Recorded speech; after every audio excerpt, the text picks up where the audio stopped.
about 2 or 3 o'clock in Sao Paulo, and it is 9 a.m. in California.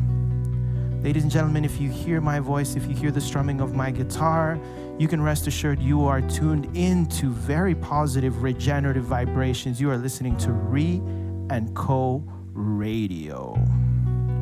You're listening to RE&CO Radio, and today we will be talking about food systems and food culture. The theme for today is regenerate and co-nourish. And today on the panel, we've got good friends actually, some new, some old. We have Charles Michel, which in my opinion is a food wizard. Of course, sometimes he calls himself a food anthropologist. Sometimes he considers himself an academic and an educator, but you will not hear him saying that he's a chef. And we're going to ask him a little bit about that today. Charles, am I spot on or not yet? Yes, sir. I think the title I've decided to step in fully is educator and activist around the food topics. And but I come from the food technique and the chef world, but now exploring deeper layers of our food system. It's lovely. Charles is a magician. Don't let him state otherwise. We also have Mark Buckley, an incredibly well-connected, accomplished, and knowledgeable person about regeneration. I don't know, Amanda, you excited to have Mark on stage with us today? Yes, indeed. I'm so excited for this conversation in general. Food touches, I'd say, everything. So excited to see where this conversation opens into, and I hope to surprise our listeners and surprise everyone here on stage. Oh man, I'm super excited. And we also have Niki Grichka, also a Latin American, Eastern European like myself. She is Polish Brazilian. I'm Lithuanian Colombian, so practically we're a little bit of the same, no, Niki? But the curious thing about Nicola and the way I met her is through the social gastronomy movement. And really, if we start thinking about the most important decision that we can take as human beings to pivot humanity, it is by being a little bit more considerate of our mouths. And Nikki, that's what you're working on. Is that right? Right on. And how can we bring social back to the center of food? Thank you, Jurgis and Amanda, for holding the space. All right, ladies and gentlemen, let's get the show on the road. I'm super excited. I am super excited. So I poked in the sound check earlier on. I said that I'd have a question. I said that I'd have a question that I would not reveal before we came on air. And the reason that question for me encapsulates this conversation is because we're talking about fixing food systems in the traditional manner. And the question is, if Elon Musk gave away the 6 billion, or I don't know how many billion he was offering to the World Food Program, would it really change anything, or would it be just more of the same? So let's open with that question. What do you make of it?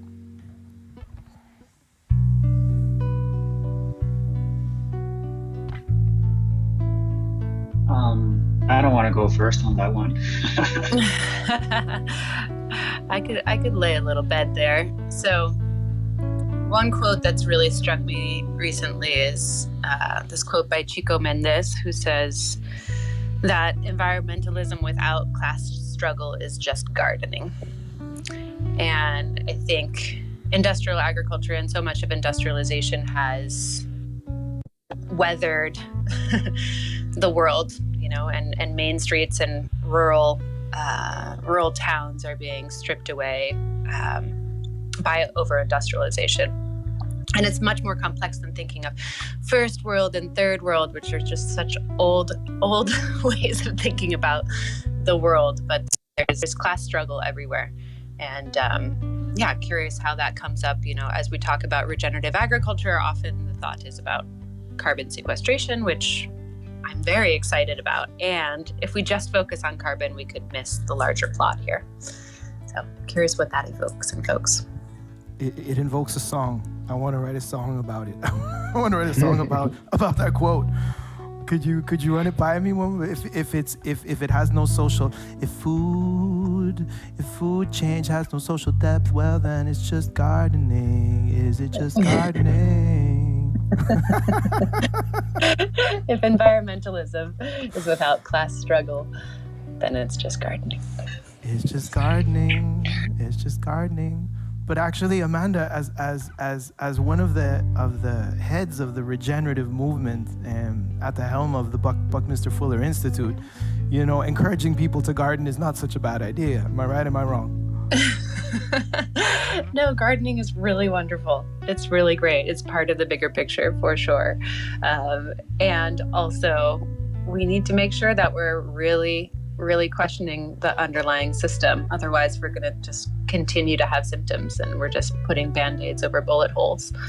And, you know, we need to look at the root.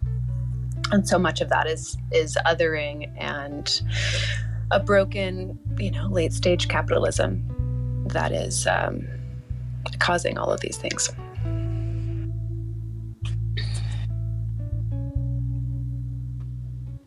To go back and answer your question, right before the COP26, Jeff Bezos, I think it was, gave $100 million to the World Central Kitchen, more specifically to Jose Andrea. I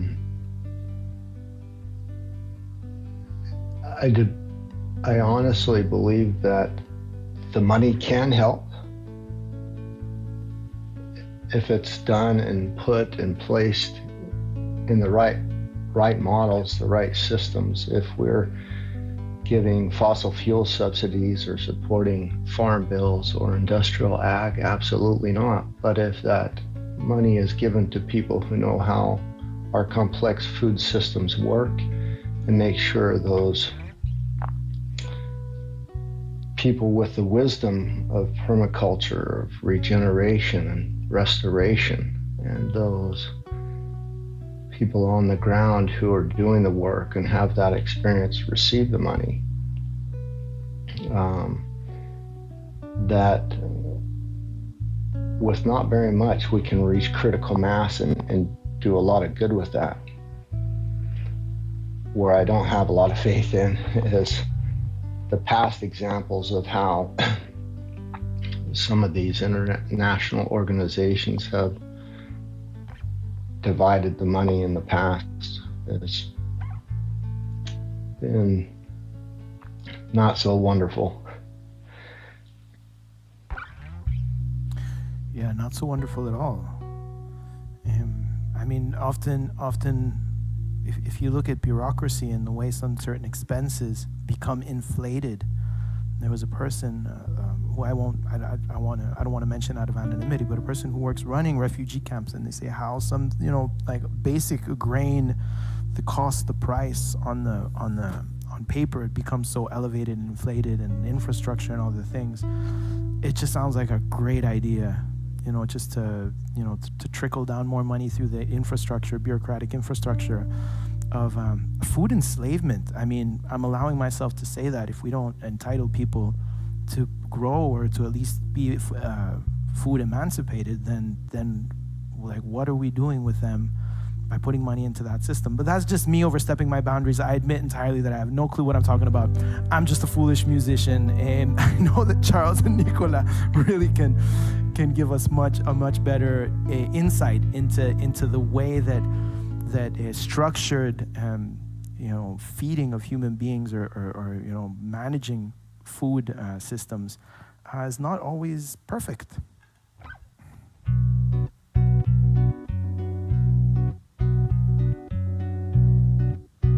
Yeah, I want to jump in on that question. Very important. And while I think that it is a noble endeavor to address the urgency around hunger, right? 1 in 6 human beings today is either suffering from not having enough nutrients or enough quantity of food, or malnourished, right? And it is urgent to address that. But as Amanda very well said, right, we're just putting band-aids on bullet holes.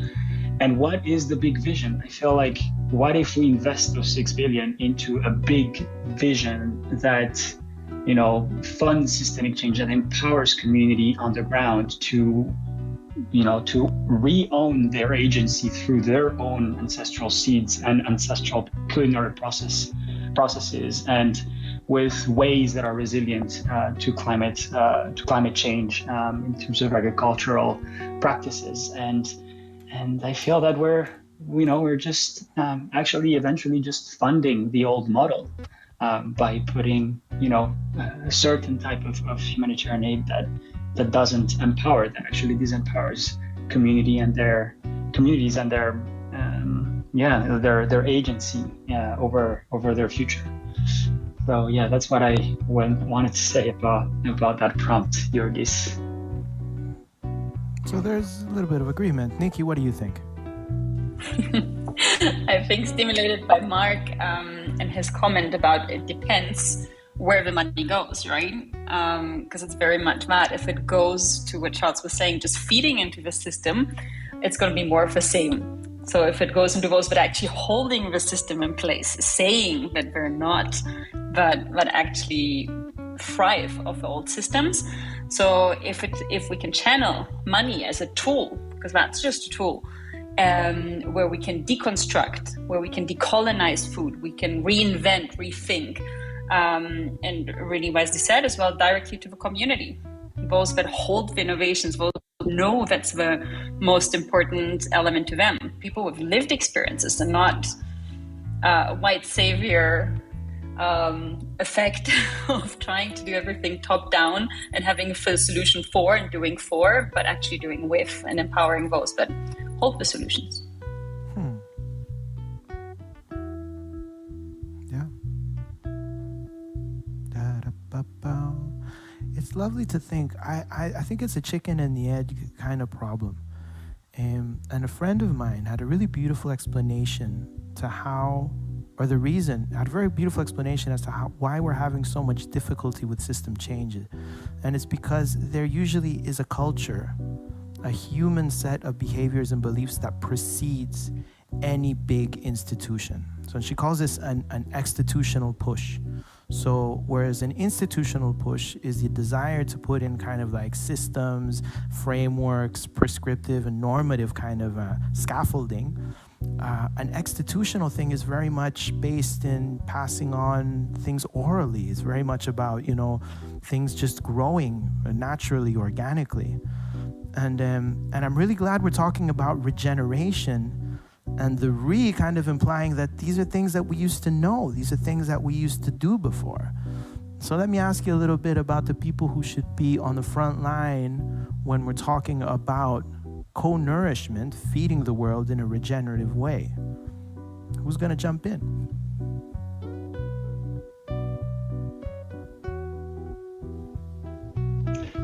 So regeneration is not just a buzzword for all of those of you who are thinking, wow, I've heard that a lot lately. It's also not hype. It's something that has been around for a long time. One of our first wonderful scientists in the world actually wrote about it, drew about it, and that's Leonardo da Vinci. Observed it, this continual renewal, as he called it, the renewal of leaves and trees, plants, feathers on birds. And he concluded that the earth as a whole is alive and very much, as we say today in the Gaia theory, that it's all about this regeneration. And it's really a model of how the world has always worked. And we've kind of disconnected from that thought, and so just in the past 4 years I've been asked to speak quite a bit on regeneration, and everybody thinks that I'm going to talk about regenerative agriculture, but there's so much more to regeneration.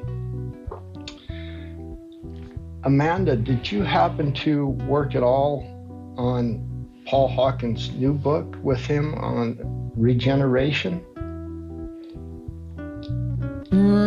It was a book that we talked about doing actually before Drawdown. So in that way, yes, from a long time ago. But yeah, this newer one tells a lot of stories from folks around the world. Yes. And yeah, there's a lot of exciting things in there.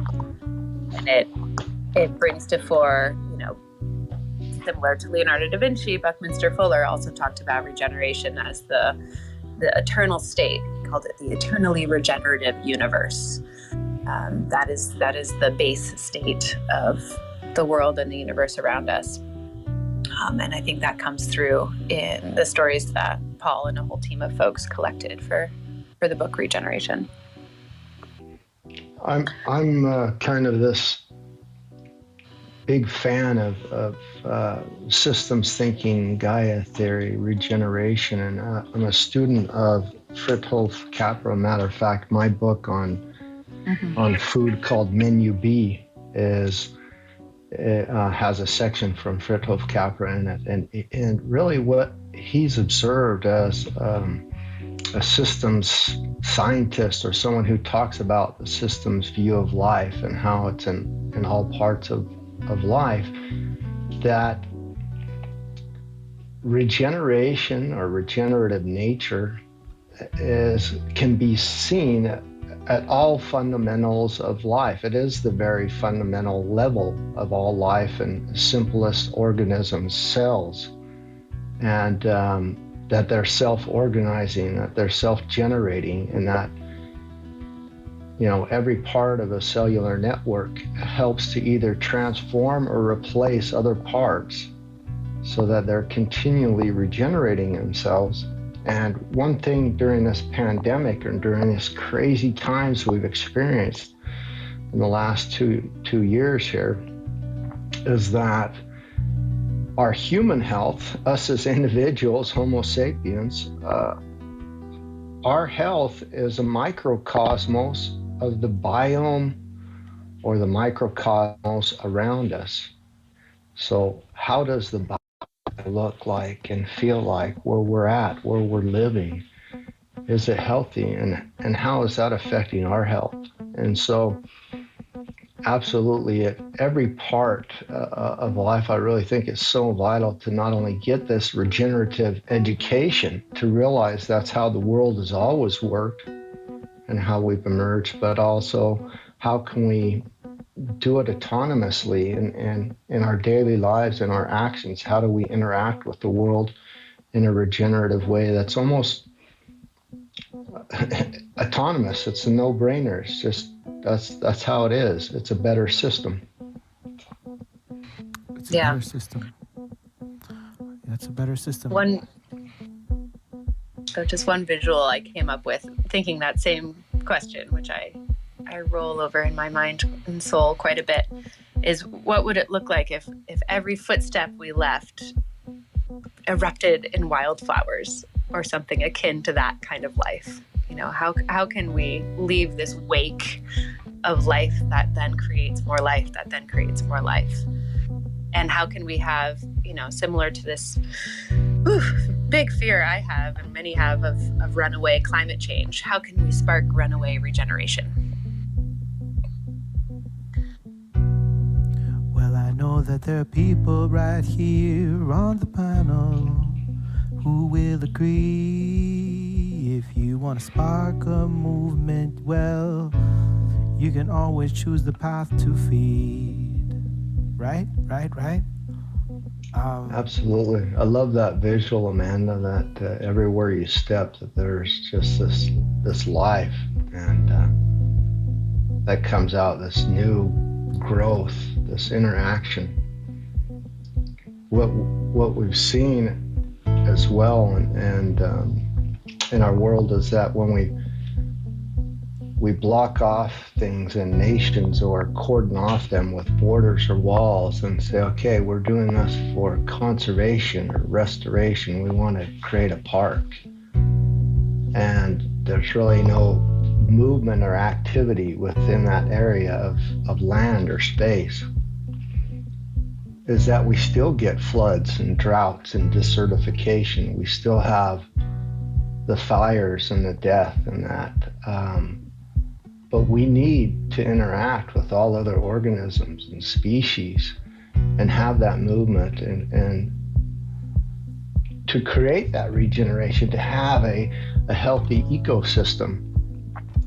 It's not about hiding on one corner of this planet from someone else or from a virus. It's about having this regeneration, which is an ecological phenomenon. It's the most innovative and fastest moving way to heal our planet, to reach that critical mass, to solve a lot of these problems that we're seeing with climate change and soil degradation and issues with desertification and on and on.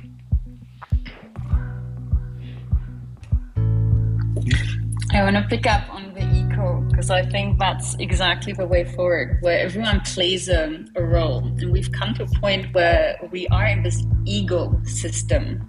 And so how can we step away from that, leave the ego, the agendas at the door, and actually go into this ecosystem where everyone finds their place? Otherwise, it's just, like Amanda was saying, putting band-aids on symptoms. It's not actually looking at the root. And something that Mark mentioned that made me think now is that is how the world has always worked. And so for me, one of the root causes actually is disconnect. So we are disconnected to ourselves, like even our feelings, our body, what we put into our body. We're disconnected to people. We're disconnected to our society, to people around us, to our communities, and we're disconnected from the planet. And so from this disconnect, a lot of problems and challenges have emerged. So I do think that a key element is to reconnect and embrace that interconnectivity as well, that already came up here, and not fight the interconnectivity, the interdependence, but embrace it, love it, and step into it. You know, that's absolutely lovely. You know, the idea that we can reconnect through something other than the mind is something that actually my very good friend, Charles Michel, laid bare one evening when we were having dinner with our kids, with my kids. Well, now they're Charles' kids as well because he's fed them. But he was explaining to them something really beautiful. He was telling the kids, he was saying, hey, kids, think of the food you're putting in your mouth. Think of the food you're putting in your mouth, where it's coming from. And I was thinking, because we're almost at the bottom of the hour, and we always like to do something artistic, something co-created. Charles, could you guide us through one of those fascinatingly food erotic guided meditations of yours, where you actually bring people into consciousness what they are doing every time they do what is known in layman's terms as eating?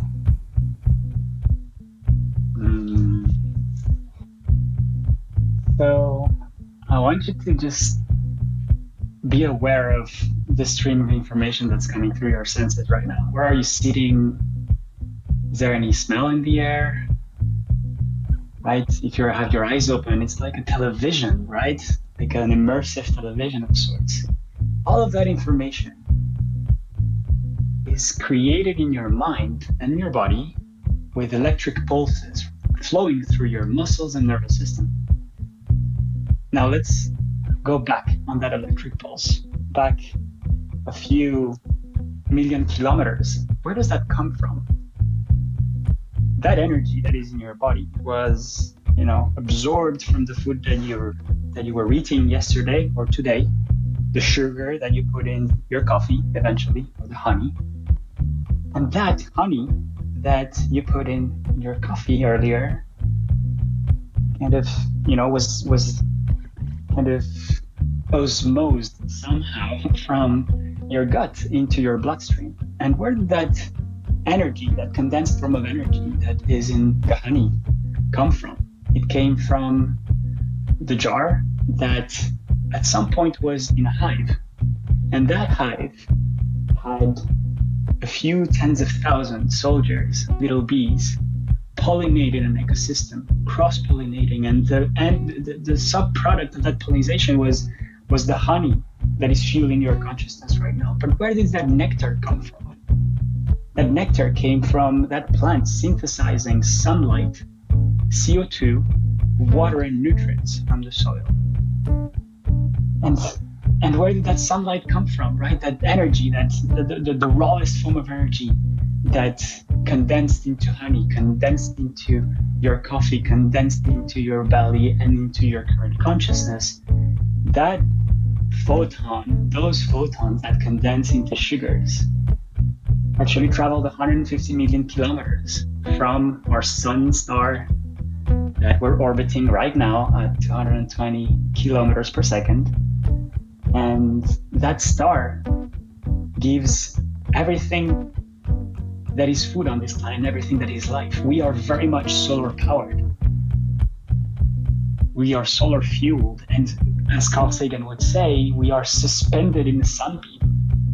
And that sunbeam provides massive amounts of energy to this planet, and most of it is unused by humans. Now, think about co-nourishment as beyond speciesism, beyond human supremacy over nature.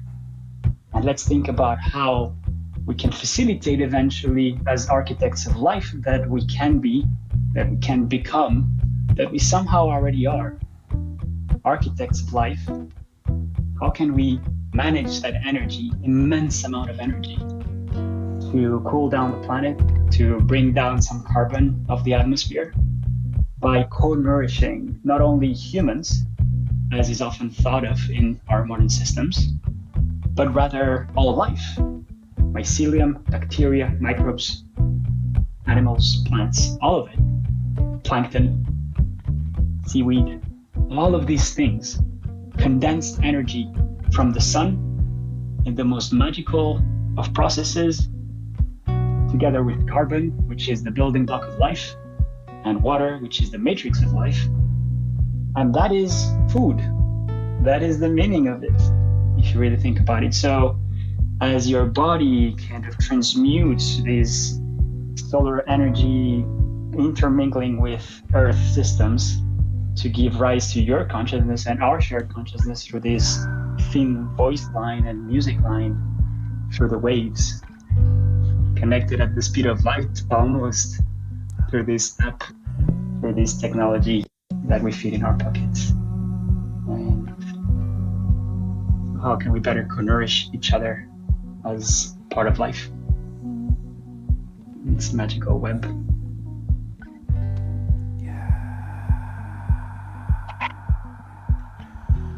That's so beautiful. All you needed to say, my friend, is that we are beings of light. We are simply manifestations of structured photons or something like that. Yeah. If it sounded stupid, it's just 'cause the musician opened his mouth to do something other than sing. I don't know. I love that kind of idea. It reminds me, shocker, of a Buckminster Fuller quote, where he says, "Fire is the sun unwinding from the tree's log." And so I'm wondering, Charles, what you think of something like food is the sun unwinding from The earth's love, maybe. Yeah. I invite everyone to play with that if you'd like. So the original quote is, "Fire is the sun unwinding from the tree's log." Maybe it's taste. Taste is the sun unwinding from the food you eat. Riddle me this, riddle me that. Who will solve the riddle that we have at hand? I think that Charles really, with his meditation, where he also spoke about the honey and food as energy, really hit the nail on the head, so to say. Most of us have forgotten that the basic energy source of life is food, or caloric unit, which is a calorie as a measurement of energy. Now, I don't want you to go out and count calories. As a matter of fact, I think that's negative. But that's the world's, humanity's most basic energy source. It regulates our body temperature. It keeps our motor running. It keeps our body temperature at 98.6. Everything else around us is not at 98.6. It's at room temperature, which is a lot different. And so we need that food to drive our engines, to drive our bodies. And we've disconnected ourselves with that energy source. We've shifted towards fossil fuels. We've shifted towards things that require a lot of middlemen, a lot of resources, and a lot of negativity, whereas we could have something that is abundant and free and always there for our bodies. And I think that's interesting to touch upon, because if we understand that we've put the power or the onus on where our food comes from to someone else, it's up to the grocery store, it's up to the farmer, it's up to the retail establishment or the gastronomy or the fast food place to provide us with our basic energy source for our body. That's kind of a negative thing. That's kind of a sad thing. No one would buy a car and not know where they're going to get their gas from. No one would buy a cell phone, not know where they're going to charge the battery from. Why would you give the source of your energy, your body, why would you not know where that comes from? Why would you not take part in the creation of it, or make sure that the system where that food comes from is pure, is not hurting the environment, not stealing the resources, not hurting our soils, not hurting our waterways, but nurturing and making humanity better and making our planet better. And we've talked that there is no silver bullet. We've also talked that we're putting Band-Aids over gunshot wounds. But there is, in some respects, a silver bullet, and that is food. If we fix how we produce, make, and create food, how we consume, and what goes into it, it's the biggest effect to draw down our global warming, our greenhouse gas emissions, and more importantly than all of that, the human suffering that occurs around food.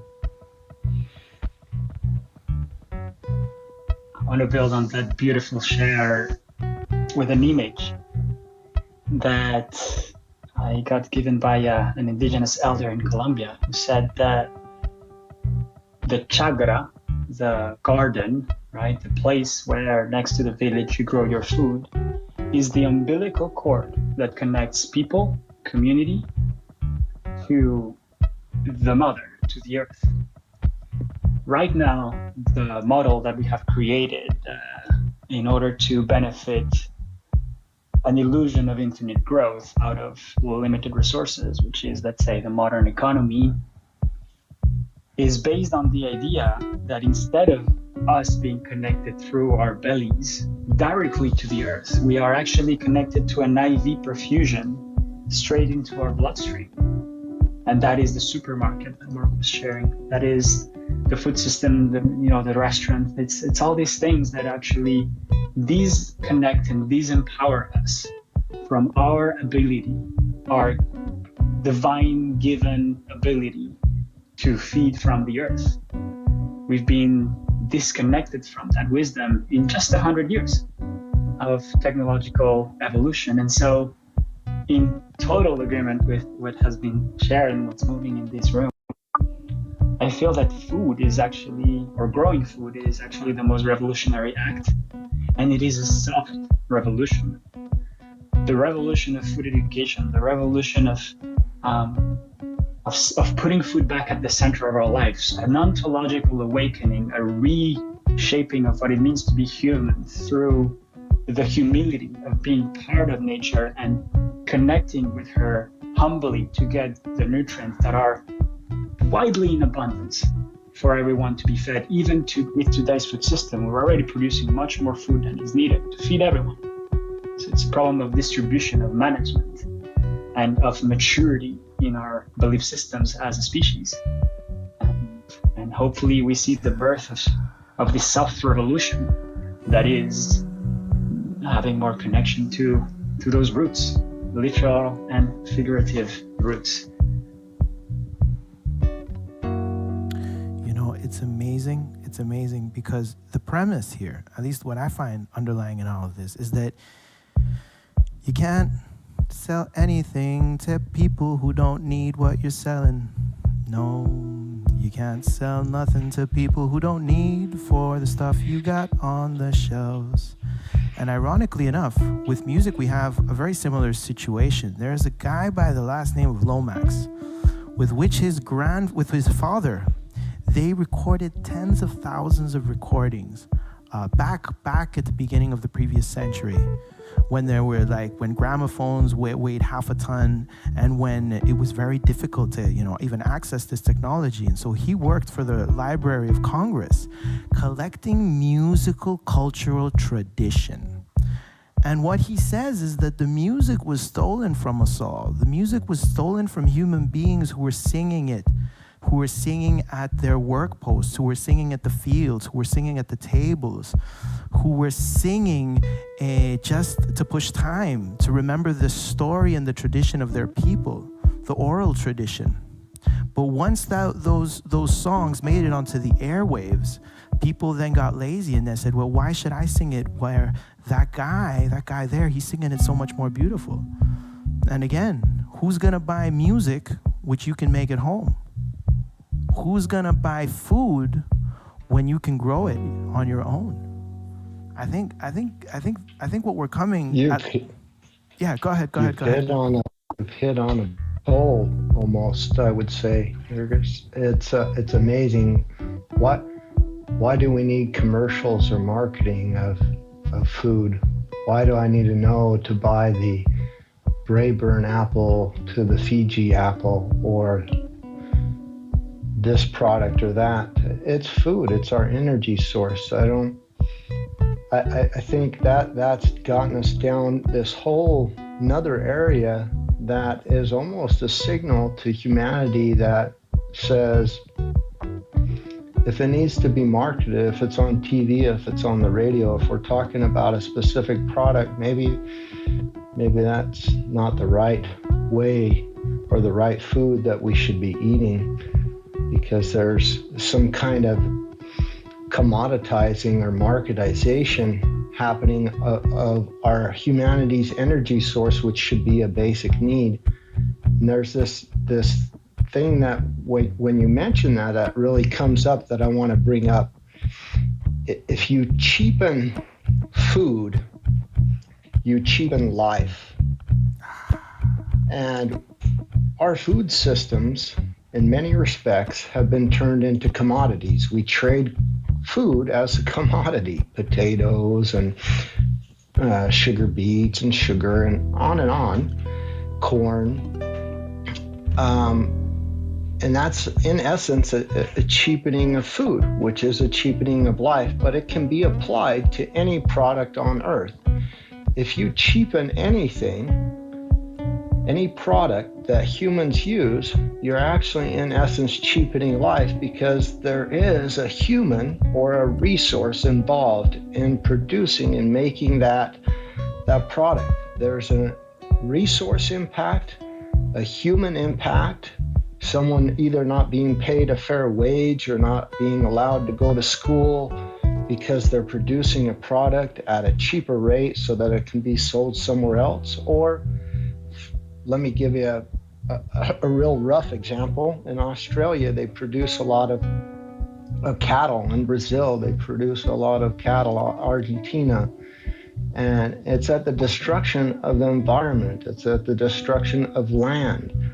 And then those products don't even really, for the most part, remain where they're produced. They're then shipped thousands of miles away to China or to Europe or to wherever else.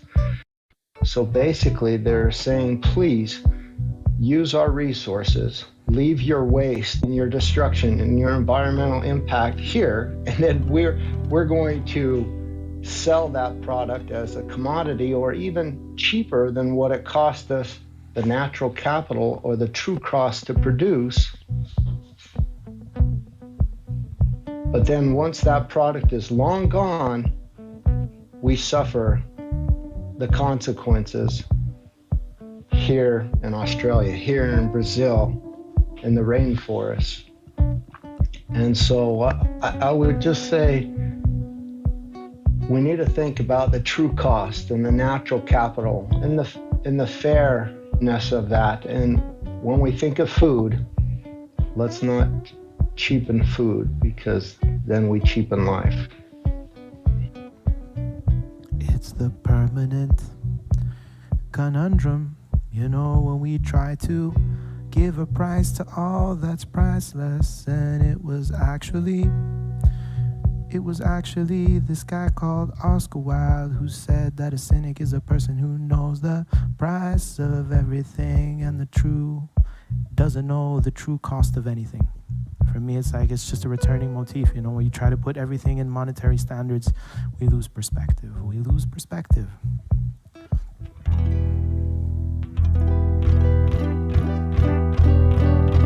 Ladies and gentlemen, we are 40 minutes into our chat on KPCR FM. If you would like to join us, if you're listening to us on Instagram, please know that we will be live for another 20 minutes here on RE&CO in the Clubhouse room. We're going to open it up to questions in the next 18 minutes.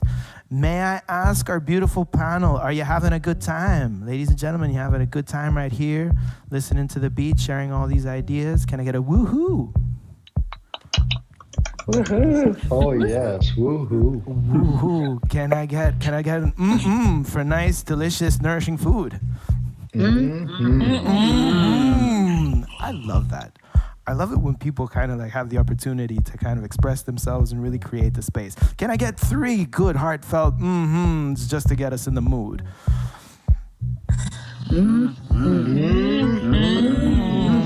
Sabroso. Sabroso, yeah, sabroso. Ay, qué rico. Yes. Sabroso. Sabroso is a word we have for delicious. Nikki, what word do you have for delicious in Brazil? Qué rico. Qué rico. Funny how similar all the life-giving sounds are of food and love language. It's amazing how we were just making all those noises, and I just felt like all my being come to life from those sounds, you know? Like, so good, you know, immediately I get hungry. And it's funny how those sounds transcend language, man. It's absolutely amazing. And I can imagine our listeners down below also going like, ooh, my goodness, isn't that nice and stimulating? I know that it's stimulating me. But now, after a round of stimulation, let me ask, ladies and gentlemen, beautiful panel, beautiful guests, beautiful friends, what else is missing in this conversation? I want to bring a point to when I read Co-Nourish. It made me think, and also linked to Charles's comments, to where nourishment starts. And it starts for humans, within the human body. So for mothers, nourishing the child. I think it's so magic, and how our body just self-governs, like Mark was mentioning before, and creates the nourishment that the child developing needs. And then breastfeeding is where nourishment continues. And so that is really the basics of where life starts. And I think it's just, we also disconnected from that, how magical that is. And I think that's exactly our body being this perfect system of regeneration, of creating life. And that just goes on to, our planet. Our planet is designed to do the exact same thing as part of this ecosystem. So I think what I wanted to bring into the conversation is the power of a body by itself, the power of a mother giving life through producing the milk that the child needs to even grow and build strong. So beautiful. Mother's milk.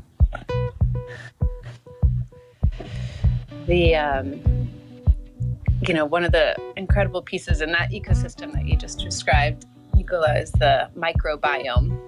This collection of microbes that lives in our belly and throughout our being that we're just now beginning to really fully understand the implications of it, that we live in this micro, dominant world, this microbe sphere.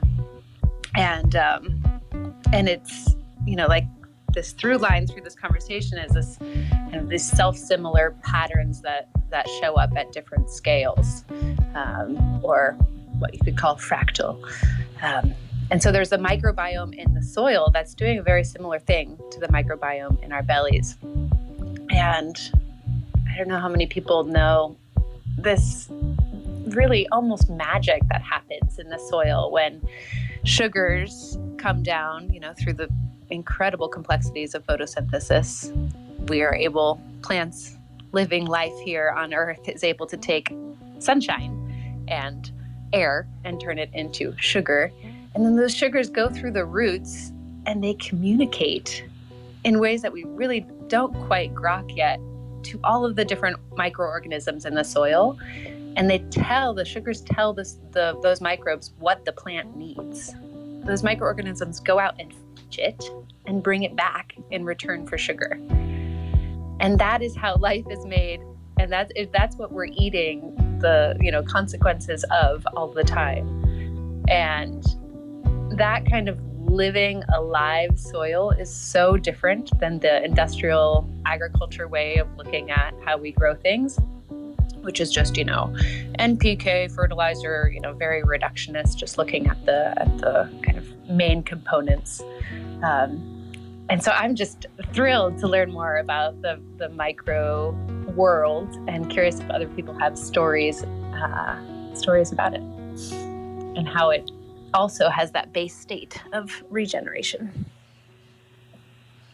I love that, Amanda.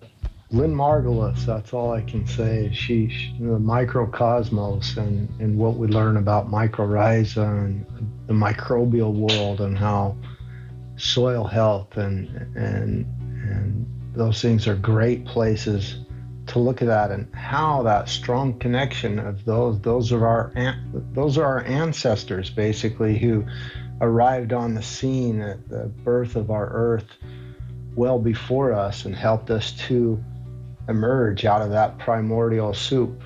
And how much just in 2015 we discovered a whole new branch of the bacteria tree of life. And the crazy thing is the discovery, it's that branch of the bacteria tree of life was found in our guts and in our soil, that we're connected, that it's the same one and the same. And that, when I go back to what I said earlier, our microcosmos around us is a good indicator of our human biome, our natural microcosmos in our body and our gut health. So I love that. It's a beautiful journey. One handful of dirt, they set it in Kiss the Ground, has more microbes than there are humans on Earth. In one handful. All of the humans who have ever lived on Earth. Yes, exactly. Wow. Imagine. And I was brought up to think that ground was yucky. That if my fruit looked a little bit beat up, that if it had a little bit of soil, it wasn't worth picking. And it's funny, we've also been conditioned to look for the wrong things, the wrong things in the food. Lovely packaging before really checking the contents. I wonder when this kind of like organic consciousness, people looking at their food, will start to permeate into other fields of culture, like, you know, like music, like architecture, where people will actually start questioning what is behind the food. Because guys, I mean, I have to admit, when it comes to food, I think of all the cultural expressions, you guys have come the furthest. How do you feel? How do you feel about the state of the food culture and systems leading the way and pivoting humanity in the right direction? How do you feel about that? I feel hope. I feel like it's cause for a celebration. In fact, we're throwing a celebration next week at Miami Art Week, Art Basel, and online, called the Regenerative, celebrating all of these different themes with the artists that we've collected and built into community at the Design Science Studio and Buckminster Fuller Institute. Many of you here are involved. So if you want to learn more, just go to the little bit.ly link. It's bit.ly/regenart, bit.ly/regenart. And join us next week, virtually or in person in Miami. I'm going to Miami, my love. I'm going to Miami to see you too and see all the regenerative hippies over there trying to show regenerative art. Yeah. Yeah, of course. I'm gonna pull a Tony Montana, you know.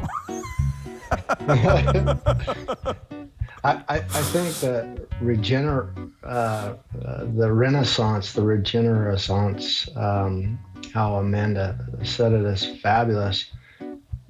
The question for cultural evolution, or this cultural shift and change, is really evolution for humanity takes millions, hundreds of thousands to billions of years.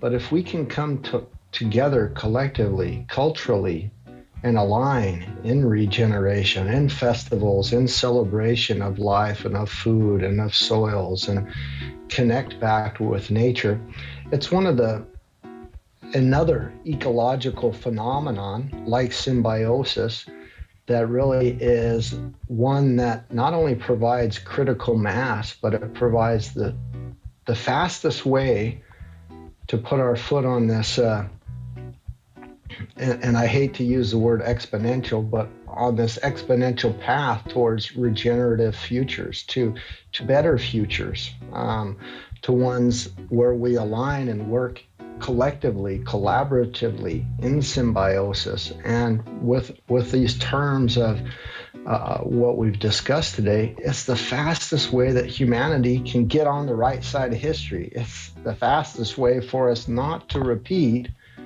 what all those other civilizations that are no longer here missed out on somehow and led to collapse. So I think it's a phenomenon that is not very well spoken of or spoken of enough, how much that cultural power and collectiveness can really catapult humanity in a much different place, and the power behind it. For sure. And whoever knew that it could be as easy as putting something delicious in your mouth and really, performing the ultimate litmus test, as Charles Michel said, really, really to feel it, to really know what food you're being kissed by, you need to ask yourself a series of really, critical questions. And if you go down that rabbit hole, I at least have found that eating becomes a much more pleasant experience. Who's going to agree with me? All right. Mm-hmm.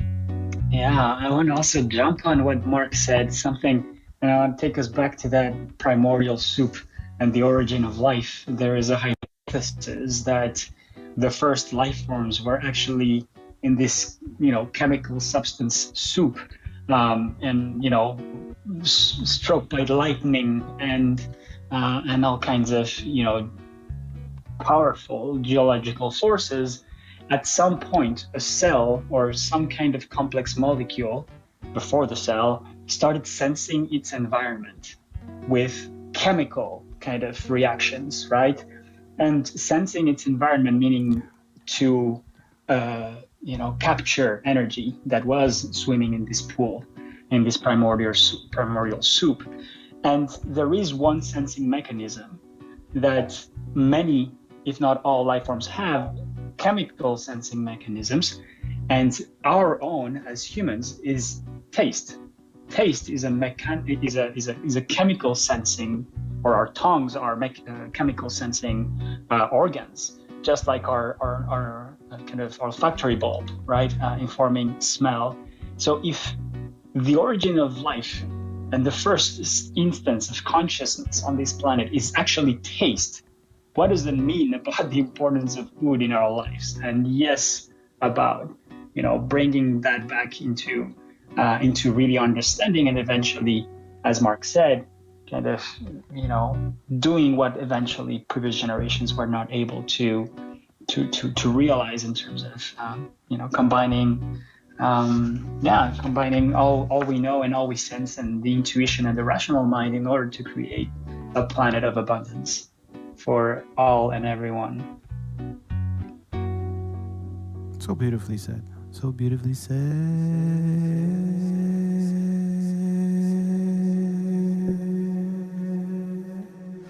So beautifully said.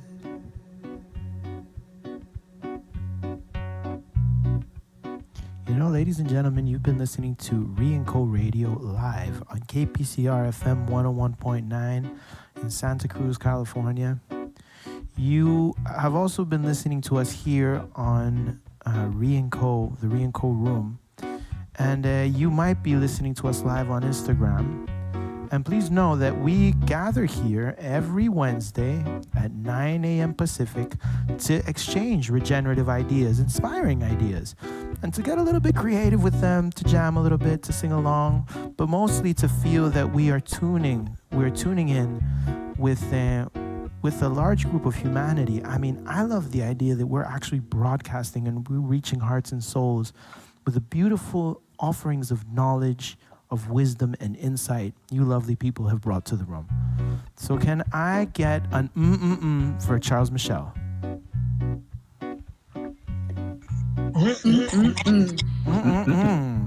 Delicioso, Charles. Can I get an for Nikki?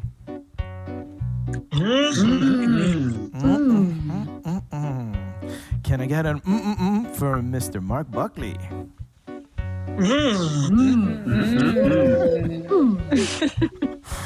I love it. I love it. Can we get an for Amanda Joy Ravenhill?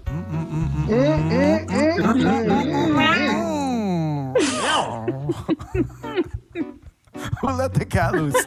Who let the cat loose? Ladies and gentlemen, we have another minute and 40 seconds in this transmission.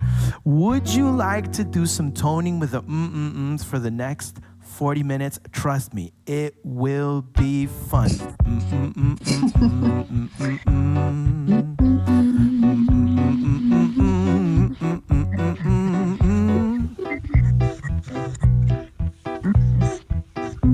Charles, I want to hear you too. Where's your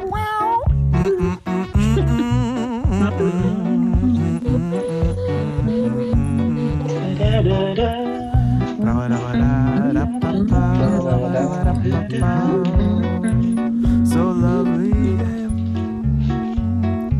Ladies and gentlemen, it has been an absolute pleasure to be here with you today. I am super excited, and I have to admit that I'm hungry too. And who would have thought the revolution would come from me and you, changing the way that we eat food, the way that we break bread. I believe that this is something essential we need to address if we are to change the course of humanity. I digress. Or do you agree, speakers? Do you agree? I agree. True progress. To progress. Aho. Ladies and gentlemen, it was an absolute pleasure. And we're looking forward to seeing you next week here on RE&CO Radio.